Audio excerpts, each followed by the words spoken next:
y vamos a compartir pantalla.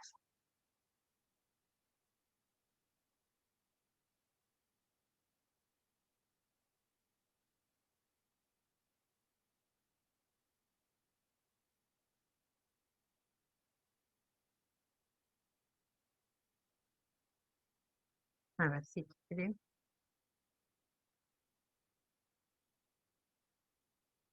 Bueno, mientras se va sumando gente.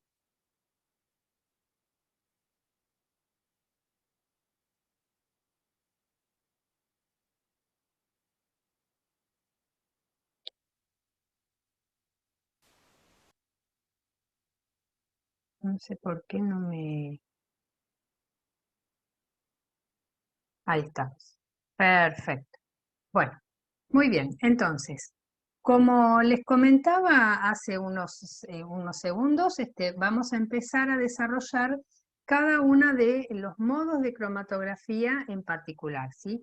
Y vamos a recordar de la clase anterior que esos modos de cromatografía los vamos a clasificar en principio de acuerdo a la naturaleza de la fase móvil. Entonces, en este caso, donde nosotros vamos a desarrollar la técnica de cromatografía gaseosa, la fase móvil va a ser un gas, ¿sí? Y dentro de ese modo de cromatografía, esa clasificación según la naturaleza de las fases, teníamos, cuando la fase móvil era un gas, teníamos dos alternativas. Y las alternativas dependían de la naturaleza de la fase estacionaria. La cromatografía gas líquido, es decir, cuando la fase estacionaria es un líquido y por lo tanto el mecanismo de separación es un mecanismo de partición, distribución o reparto que va a ser el modo en el que nos vamos a focalizar en la clase. Y tenemos otro modo de cromatografía que es el modo de cromatografía gas sólido, donde el mecanismo de separación es la adsorción, ¿sí? En este modo de cromatografía simplemente lo que voy a mencionar es que es el modo elegido, por ejemplo, para hacer la separación de los gases componentes de la atmósfera. Por ejemplo, podríamos hacer por esta técnica, podríamos evaluar, por ejemplo, cómo va respirando una fruta durante su periodo post cosecha, que se denomina senescencia, y esa técnica de seguir los gases, los productos de la respiración, por ejemplo, de una frutilla, supongamos, nos permite estudiar y relacionarlo, la evolución de esos gases, principalmente cómo varía dióxido, cómo varía oxígeno y cómo varía otro gas muy importante que es el etileno, y el etileno es el gas de maduración o es la hormona de maduración de las frutas, ¿sí?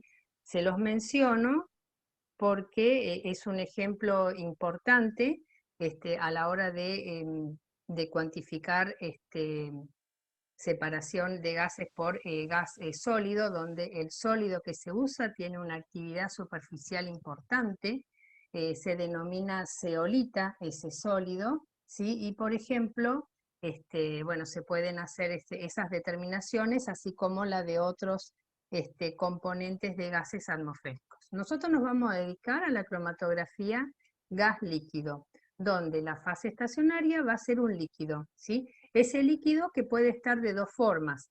Puede estar revistiendo las paredes de una columna, de un tubo, de un material determinado, que vamos a ver de qué es ese material, que tiene un diámetro muy, muy pequeño, que compatible con el diámetro del pelo humano, por eso se llama columna capilar, o ese líquido que puede estar soportado, ¿sí?, físicamente sobre una partícula de soporte inerte que tiene esta gran área superficial y que sirve para que haya más fase estacionaria disponible para la separación en una columna que se denomina rellena, ¿sí? Nos vamos a dedicar a ese tipo de cromatografía.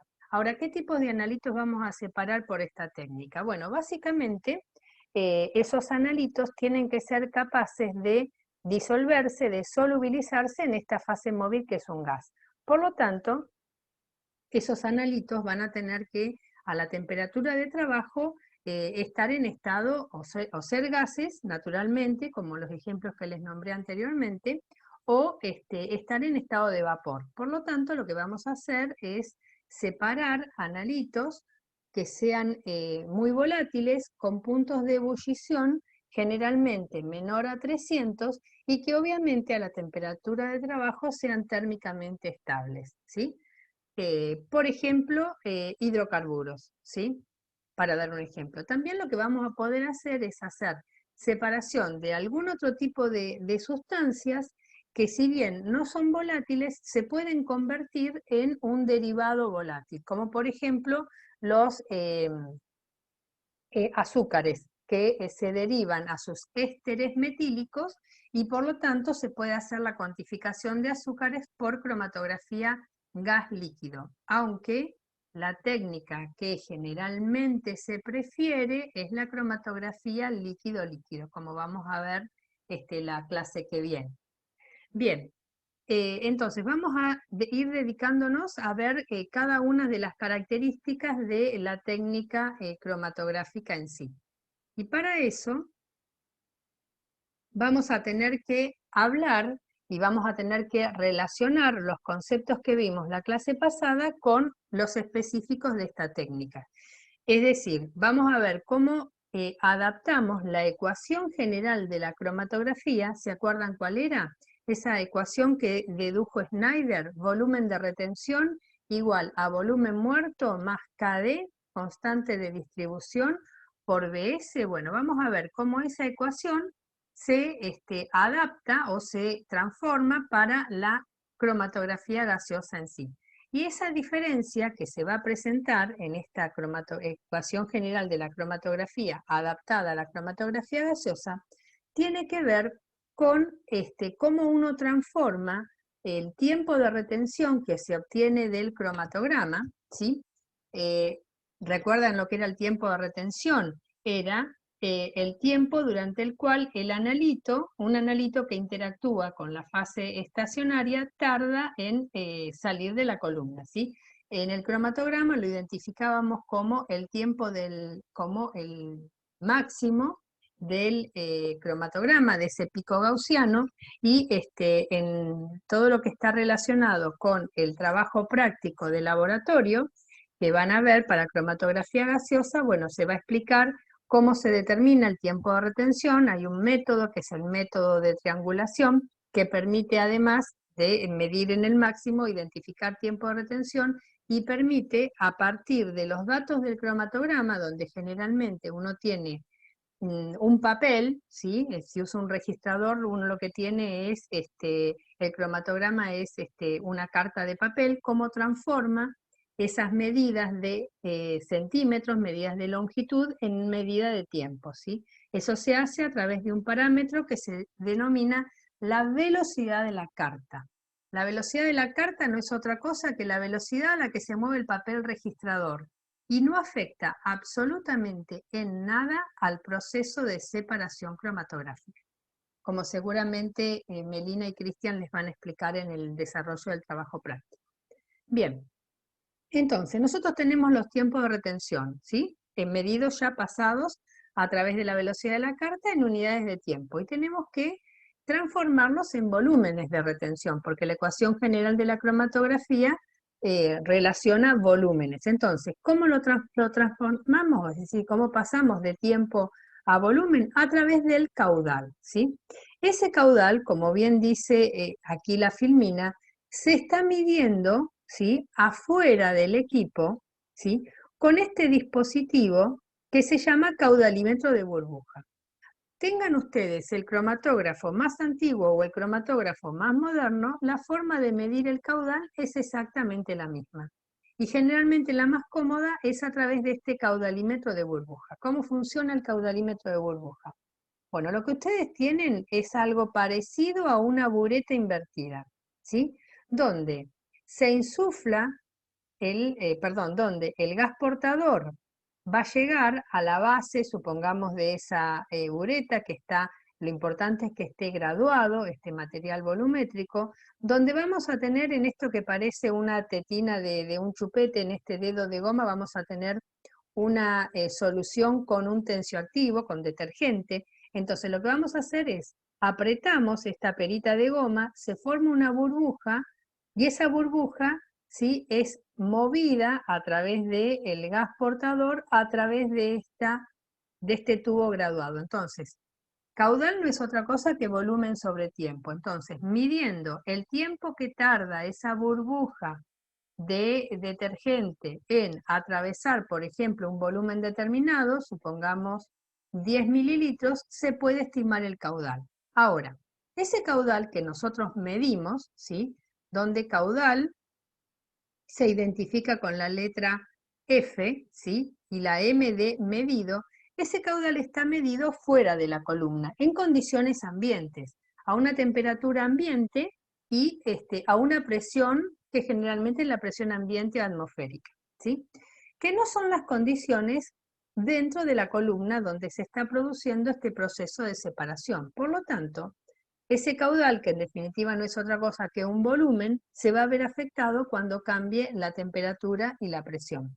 Por lo tanto, vamos a tener que hacer esa conversión del caudal a las condiciones operativas dentro de la columna para poder transformar el tiempo de retención en ese tiempo en un volumen, ¿sí?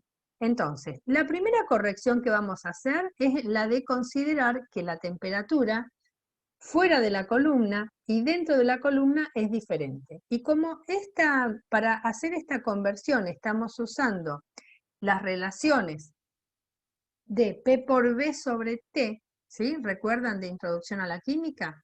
Presión, volumen, temperatura, y esas temperaturas estaban expresadas en Kelvin, estas temperaturas también van a estar expresadas en grados Kelvin, donde esta es la temperatura ambiente y esta es la temperatura dentro de la columna. Les dije que íbamos a trabajar con sustancias volátiles con punto de ebullición menor que 300. Si vamos a inyectar un líquido y dentro de la columna tiene que estar en estado vapor, obviamente la temperatura de trabajo de la columna va a tener que ser mayor que el punto de ebullición del analito menos volátil, ¿sí? Por lo tanto, la temperatura es un factor importante. Y esta otra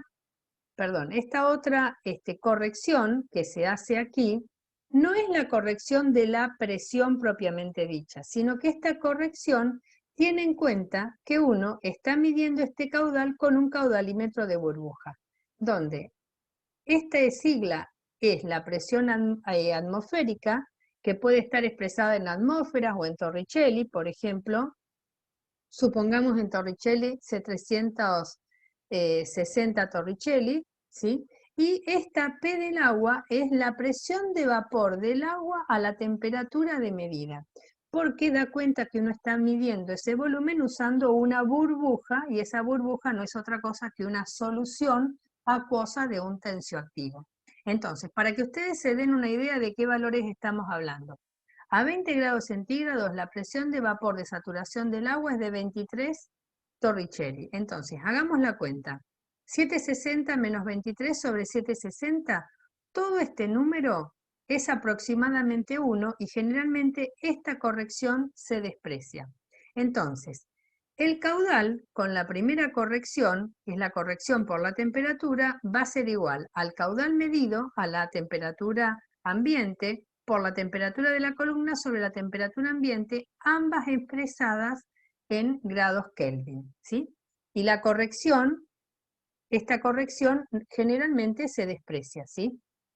Bien, entonces, cuando uno hace esta corrección, que aquí está con este simbolito F0, que es exactamente lo mismo que FC, y está puesto a propósito esto porque de acuerdo al libro al que ustedes vayan, la nomenclatura va a ser diferente, ¿sí? Y cuando hablamos de libro, hablamos de revisar el libro de la serie de Scoville, Holler y Crouch, tienen cargados en la página el libro de Rubinson, que también aporta y mucho en este sentido.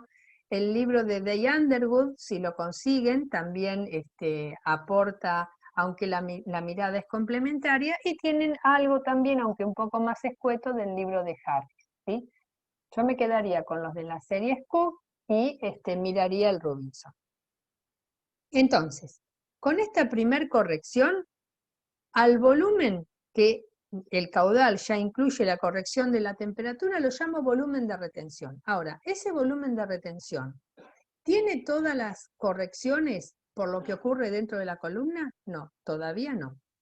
Bueno, además, así como calculábamos en la clase pasada tiempo de retención y tiempo de retención ajustado, ¿recuerdan la diferencia? Tiempo de retención, el analito se mueve e interactúa. Tiempo de retención ajustado, el analito interactúa, era la magnitud que era directamente proporcional o que estaba vinculada directamente con la constante de distribución, con KD o con K', el factor de retención, o según los libros más viejos, el factor de capacidad. Entonces, el volumen de retención ajustado o corregido, y cada vez que digamos ajustado o corregido, a la magnitud que sea le vamos a poner esta letra prima, ¿sí? Recuerden, tiempo de retención ajustado, TR', ¿sí? Entonces, ese volumen de retención ajustado o corregido, BR' va a ser el caudal corregido por la temperatura por TR', que va a ser el tiempo de retención menos el tiempo muerto. Pero todavía este volumen no tiene en cuenta la corrección por la presión, que es la que nos falta. Entonces vamos a introducir ahora la corrección por la presión. Para tener en cuenta que la presión atmosférica es diferente de la presión dentro de la columna, se introduce un factor que se denomina J, coeficiente de compresibilidad de James-Martin, o factor de corrección por compresibilidad de la fase móvil, ¿sí? Coeficiente de compresibilidad de James-Martin, J, ¿sí? Que no es otra cosa que la corrección por la presión, donde tengo PI es la presión dentro de la columna, PAM es la presión afuera de la columna o la presión ambiente, ¿sí? Bueno, ya es una fórmula un poco caprichosa, pero no es otra cosa que un término que corrige porque la presión dentro y fuera de la columna es diferente.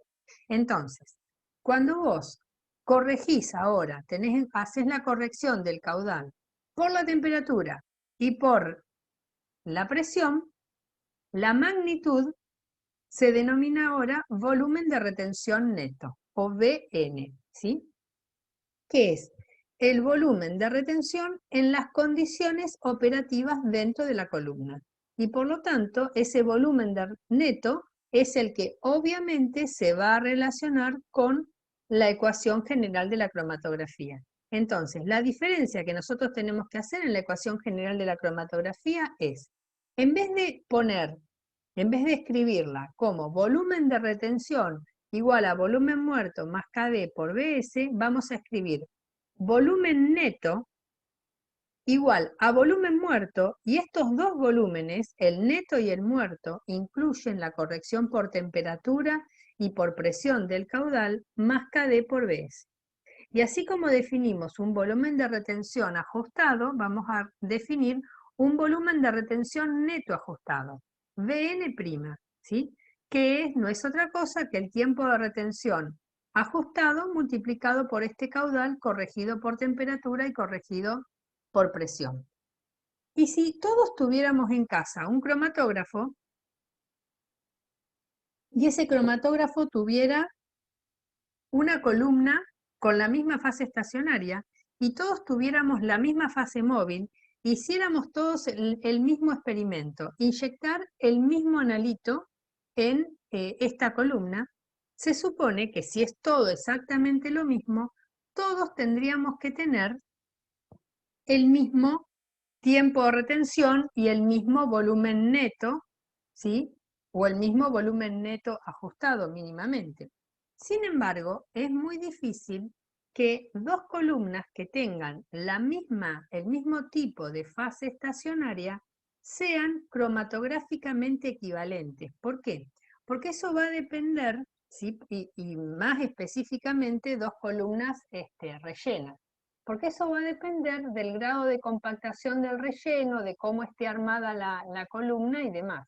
Por lo tanto, con fines comparativos, se define una nueva magnitud que se denomina volumen de retención neto específico, que no es otra cosa que el volumen de retención neto ajustado, Bn', medido o cuantificado por peso de fase estacionaria, WS, peso de fase estacionaria, porque dijimos, dos columnas que tengan el mismo tipo de fase estacionaria pueden no tener la misma cantidad de fase estacionaria, por eso, por peso de fase estacionaria. Y como es difícil también de regular la temperatura, ¿sí? Para independizarnos de que cada uno puede tener distinta temperatura de corrida, ese volumen de retención neto específico se estandariza a una temperatura de 0 grados centígrados, es decir, 273 grados Kelvin. Eso es el volumen de retención neto específico. El volumen de retención neto ajustado medido por peso de fase estacionaria y a 0 grados centígrados. Ahora, si nosotros de la ecuación general de la cromatografía despejamos Bn', y Bn' no es otra cosa que Bn, el volumen de retención neto, menos el volumen muerto, o sea, Kd por Bs, lo reemplazo por Kd por Bs, y tengo en cuenta que el peso de fase estacionaria dividido el volumen de fase estacionaria no es otra cosa que la densidad de la fase estacionaria, y es muy difícil conocer cuál es el peso exacto de fase estacionaria que tiene una columna, pero es muy fácil ir a una tabla y buscar cuál es la densidad del líquido que tiene como fase estacionaria. Entonces fíjense que a través de el volumen de retención neto específico y conociendo la densidad del líquido que tiene esa columna como fase estacionaria, uno puede cuantificar Kd, la constante de distribución del equilibrio que estamos estudiando. ¿Cuál es el equilibrio que estamos estudiando en la clase de hoy? La del analito, inicialmente disuelto en una fase móvil, que es un gas, y que pasa a quedar retenido en una fase estacionaria, que es un líquido en este momento. ¿Alguna pregunta hasta aquí? Van a jugar bastante en el segundo seminario de cromatografía gaseosa con estas fórmulas, ¿sí? Hola Ale, Sí, te dale, hago una consulta. claro. Perdón, ¿para qué era el volumen de retención neto específico? Es con fines comparativos, ¿sí? Simplemente se utiliza para comparar, por ejemplo, desempeño de columnas cromatográficas o como para poder determinar ya sea la constante de distribución, ¿sí? O nada, se utiliza como si fuera una propiedad intrínseca, ¿sí? No es que te va a permitir identificar al analito, porque bueno, hasta ahora nosotros tenemos la idea de que en función de ese máximo del pico del cromatograma, de ese tiempo de retención, o uno podría decir de este volumen neto, uno va a poder identificar al analito. Bueno, eso vamos a ver no sé si hacia el final de la clase de hoy o la clase que viene, que no es tan así. Pero bueno, este parámetro volumen de retención neto específico se utiliza como una propiedad intrínseca del analito, ¿sí? Una propiedad intrínseca, no, una propiedad intensiva del analito que ayuda a la identificación. ¿Se entendió? Sí, perfecto, gracias. Muy bien. Bueno, vamos entonces a ver cómo está formado este instrumento, este cromatógrafo de gases. Y a lo largo de los 3 trabajos prácticos que nos quedan, donde ustedes van a hacer 3 técnicas cromatográficas diferentes, una separación por cromatografía gaseosa, otra separación por cromatografía líquida de alta resolución, HPLC, y otra por cromatografía de intercambio iónico. Vamos a ver 3 grados de sofisticación diferentes en cuanto a la metodología para hacer la separación cromatográfica. La que vamos a ver hoy es el intermedio, porque vamos a hacer la separación, no se puede hacer de otra forma que en un equipo, ¿sí? Cuando la fase móvil es un gas, sí o sí tenemos que trabajar en un equipo que se denomina cromatógrafo gaseoso. Cuando la fase móvil es un líquido, podemos trabajar en un equipo muy sofisticado, como el equipo de HPLC, porque obviamente tenemos que trabajar con un líquido a alta presión, o podemos trabajar en condiciones de laboratorio sin necesidad de tener ningún equipo, utilizando simplemente la fuerza de la gravedad como para que esa fase móvil descienda a través de una columna. Y eso es lo que van a hacer en cromatografía de intercambio iónico. Entonces, este equipo, donde los equipos más nuevos tienen, obviamente, asociado con este cromatógrafo, un software de computadora que obviamente integra los picos y determina las posiciones y las áreas de los picos, y donde, bueno, la tarea es mucho más sencilla. Y si no, como tenemos en el laboratorio, un equipo donde se produce la separación cromatográfica y luego del detector hay un sistema amplificador de la señal y un sistema registrador, ¿sí? Ese registrador no es otra cosa que un rollo de papel que se va moviendo a una determinada velocidad, la velocidad de la carta, y hay una pluma que va dibujando el cromatograma, ¿sí? Ustedes van a decir, eso es muy antiguo, sí, pero tenés que saber integrar de esa forma para después ser capaz de darle al equipo manejado a través del software los parámetros de integración. Entonces, vamos a ver cuáles son las partes del equipo.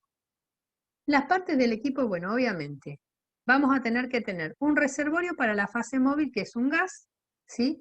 Ese reservorio para la fase móvil, bueno, es un cilindro presurizado, es un tubo de gas, que generalmente tiene un regulador de presión y alguna que otra cosa que vamos a ver. Luego vamos a tener un componente que se denomina el inyector, ¿sí? Donde obviamente la muestra se inyecta en este compartimento, ¿sí? Y para eso se utiliza una jeringa que tiene características particulares, o se puede utilizar una válvula inyectora, como van a ser en el caso del equipo de HPLC. Luego vamos a tener, ¿sí?, una zona que está termostatizada, que se denomina el horno. Obviamente se denomina el horno porque trabaja a alta temperatura, y en esa zona termostatizada, en ese horno, obviamente el componente principal, que es la columna cromatográfica. Luego tenemos el detector, que también es un componente que obviamente tiene que ser capaz de decir en qué momento está saliendo de la columna un componente, y nos tiene que dar una señal proporcional a la cantidad de analito que tenemos, es decir, al área. Tiene que generar un pico cuya área sea proporcional a la cantidad de analito que tenemos, que nos va a permitir eso hacer el análisis quali en función de la posición del pico, quanti en función del área del pico, ¿sí?, del componente que tengamos. Bien, entonces vamos a ir viendo cada uno de estos componentes por separado, obviamente lo relacionado con la fase móvil, con el inyector, con el tipo de columnas y con el detector. El resto tiene que ver con la electrónica del equipo y no nos vamos a detener en eso. Y vamos a ir viendo características de fases móviles, de fases estacionarias, de soportes, de detectores y demás, y vamos a tratar de, siempre que podamos, rescatar conceptos de introducción a los métodos cromatográficos, como para siempre tener presente la clase pasada y todos los conceptos que vimos la clase pasada. Bien, bueno, entonces vamos a empezar con la fase móvil. Dijimos que esa fase móvil se está en un cilindro que está presurizado. Como está presurizado, además, bueno, si uno tuviera un poquito más de detalle en cuanto a los componentes que tenemos antes de llegar a la columna y al inyector, vamos a tener, bueno, ese cilindro presurizado tiene reguladores de presión, que son, bueno, uno generalmente cuando abre la válvula, regula la presión de entrada, de la presión de ese gas, pero bueno, ese regulador es un regulador bastante grosero. Luego, seguramente, ese gas tiene una característica que es de calidad cromatográfica. Calidad cromatográfica es, por ejemplo, una pureza del 99,9% para el gas que vamos a utilizar, ¿sí?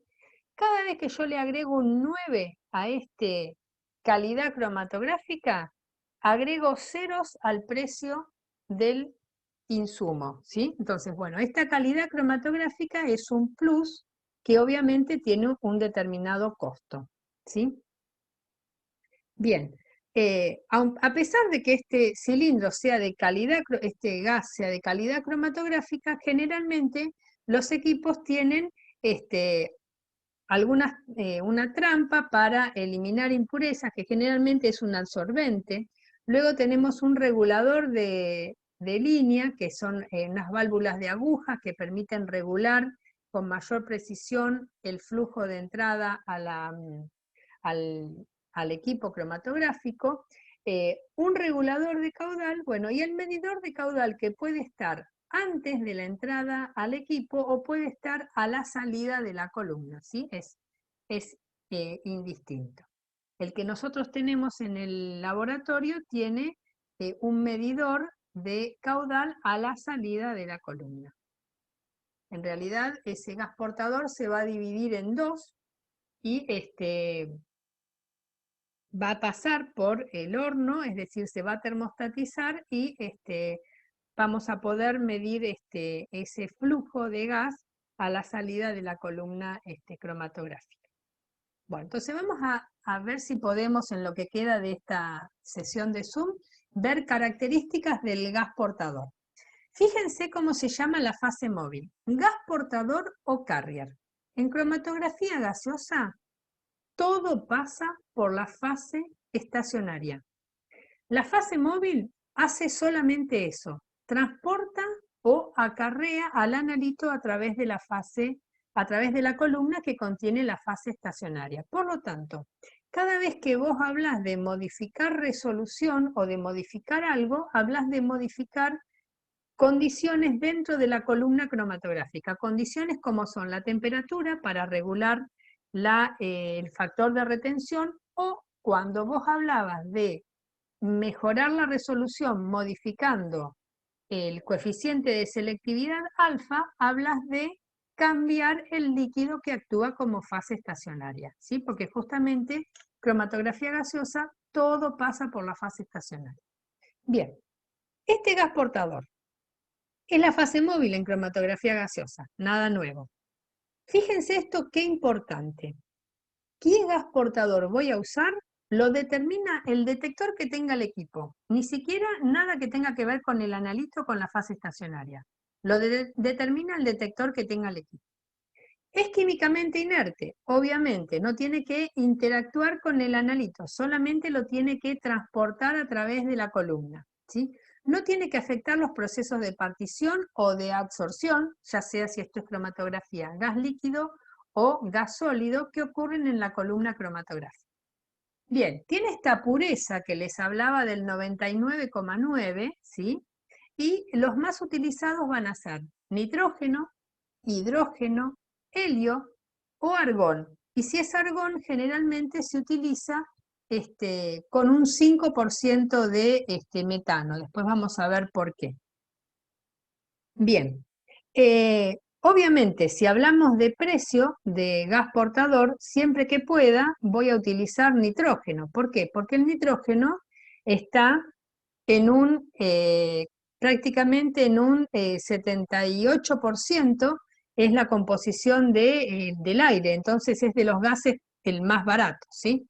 Siempre que pueda evitar, voy a evitar el hidrógeno, porque obviamente el hidrógeno es explosivo.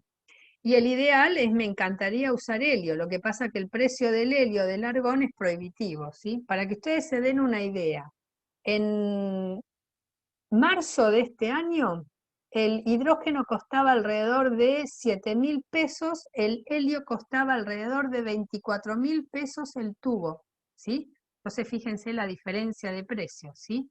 y se utilizan caudales de aproximadamente 20 mililitros